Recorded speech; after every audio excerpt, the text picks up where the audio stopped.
Hello.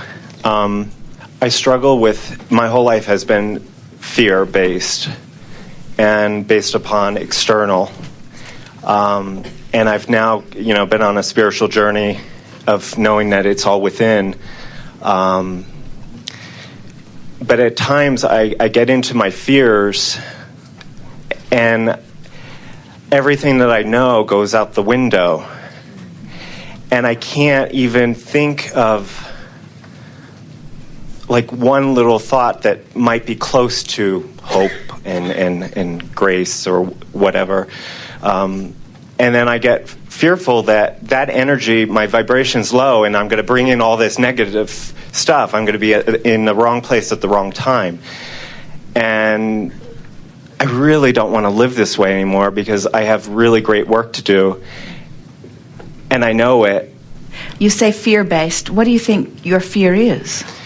Being judged. Well, that's a valid fear because they will judge you. Right. And so if that bothers you, then because people are going to observe you and they can only see you through their framework, and so many people would feel better if you would comply to what they think they need you to do so that they will feel better.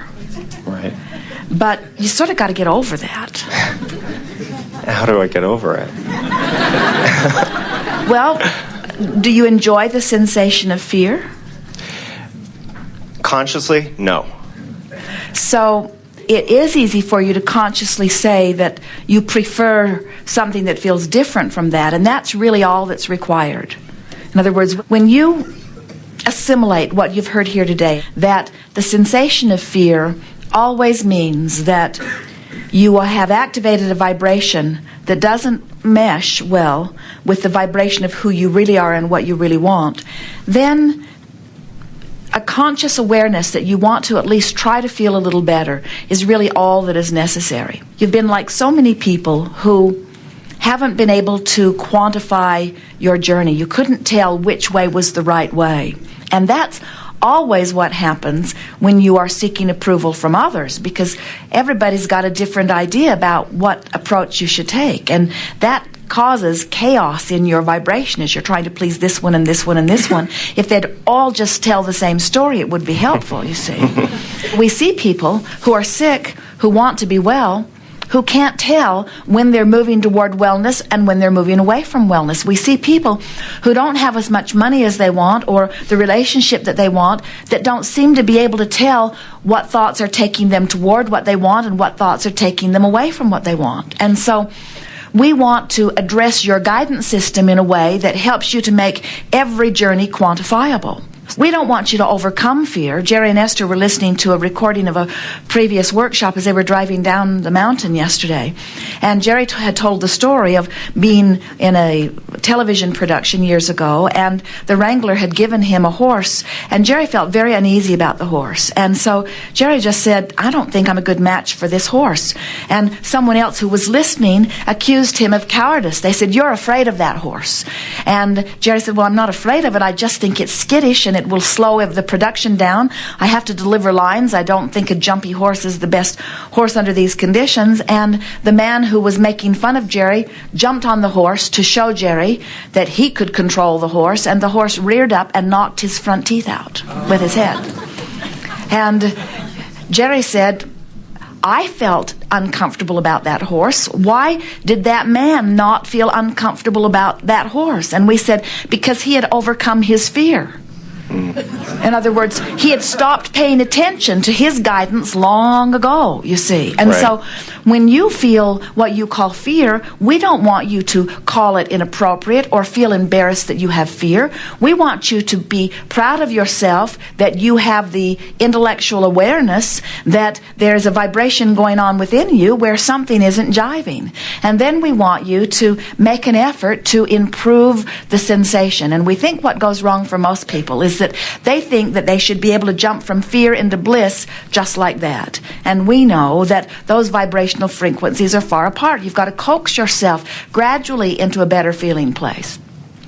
And we know that we're having a discussion here because you're wanting to get control of your vibration. But we would never again say, I have had a fear-based life. We would instead say, I've been aware of fear, and formerly I didn't know the message it was giving me. Now I'm appreciative of all emotions, positive or negative, because they help me know the vibrational relationship that I've got going with my own desires.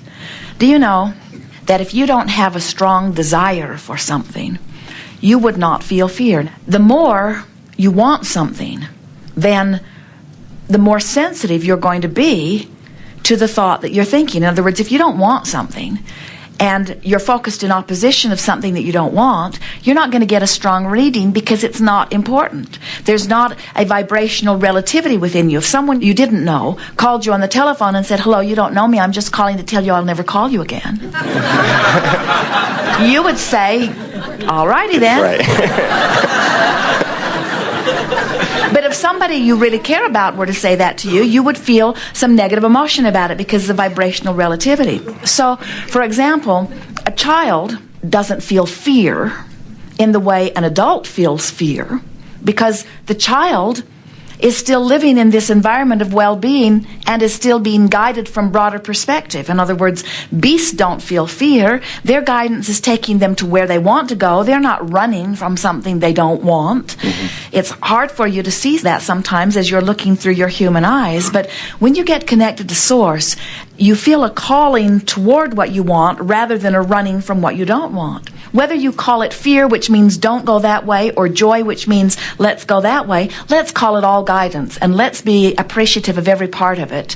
And let's begin saying, I have a guidance-based life rather than a fear-based life. Mm-hmm. And now I am aware of my guidance. My journey is always quantifiable, and I so appreciate the emotions that I feel that let me know that I've got something activated by beating the drum of it that isn't doing me any goodness or well-being. Mm-hmm. And I'm going to see if I can't find something that feels a little gooder, that feels a little relief.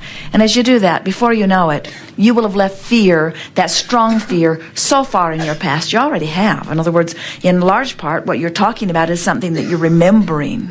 Something's going to happen, and you're going to look at it, and you're going to take that hit in your solar plexus when you see something that is really not in harmony with what you want. You're going to have a knee-jerk response to it.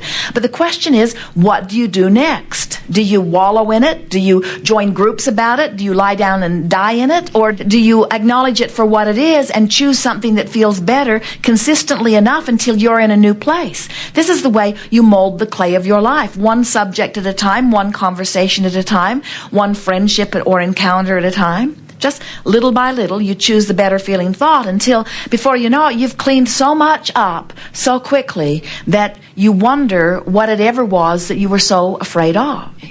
Right.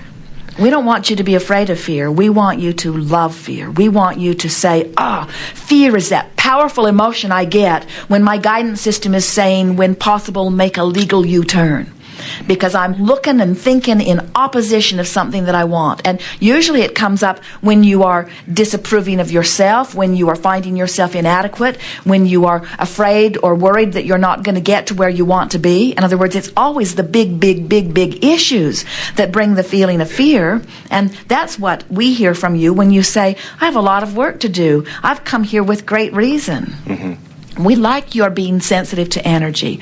We don't want you to be sensitive to all energy. We want you to be so sensitive to the energy of your connection that when you diverge from it even a little bit, you don't like it. When Esther has a thought that takes her into a negative emotion, she takes it as hard as she would have in former years if she'd run over someone with her car. In other words, the vibrational relationship, you get used to being in alignment with pure positive energy. And you've got to keep up with your own standard, you see. Mm-hmm. And so when you say I'm sensitive to energy, that's what you mean. I like the energy of connection. And I am not going to abide by the energy of disconnection. But don't beat up on yourself when you're disconnected. Instead, love your guidance. My other question is, I know that when you do have a thought that you don't feel good about, you're such as walking into a store in a new city and you're afraid that people are looking at you and judging you, and then I go in and I say, well, no, God's within you. You are God. There's nothing wrong with you. is that just putting a Band-Aid on it? Well, versus the reason it feels looking, to you like you're putting a Band-Aid on it is because that's not solving the situation for you, and here's why. So let's say that for whatever reason you have been fostered in an environment where you were trained to care deeply about what other people thought, and right. You're not alone in that, because most people need to control your behavior so that they can feel good. Happened in your home, it happens in the school system, it happens in the traffic. In other words, there are so many things around you where they expect your behavioral compliance, or they won't feel so good and they'll punish you because they want to feel good. In other words, that's sort of the way your physical world has come round to. So let's say, for whatever reason, in whatever way it happened to you, you're very sensitive to the opinions of others, and you walk into an environment, like you said, and you feel them looking at you and disapproving. And you think, I don't like this feeling. I should jump into the bright-eyed, bushy-tailed, fluffy. I should love them. But you're very far from that vibration. And so when someone is looking at you, looking you over, and you can see disapproval in their face, what is the first knee-jerk reaction that comes from you? Most of you. Maybe not you. Don't you want to say, who are you? Don't you want to say, you wear those shoes and you've got the nerve to look at me? Don't you want to say, who combed your hair today? Doesn't just a little feeling of revenge sort of bubble up like a life-giving breath of fresh air? Now, you and a lot of other people may not let yourself go there, because you've been trained to believe that you should have love in your heart, and you should not condemn them just because they're condemning you. But we want to say to you that you can't jump from being condemned and taking it hard all the way into love and sunshine and joy. You can't do it. The frequencies are too far apart. And we think that the knee-jerk response of revenge or anger is an improved vibration for you. And what we feel from you and from so many who are sensitive and who want to be uplifters is that many of you have disallowed yourself the stepping stones along the way, on the way to your love and appreciation of everyone. It's sort of like Jerry and Esther wanting to go from Phoenix to San Diego and finding themselves in Yuma and being so discouraged that they're not yet in San Diego that they get disoriented and turn around and go back to Phoenix.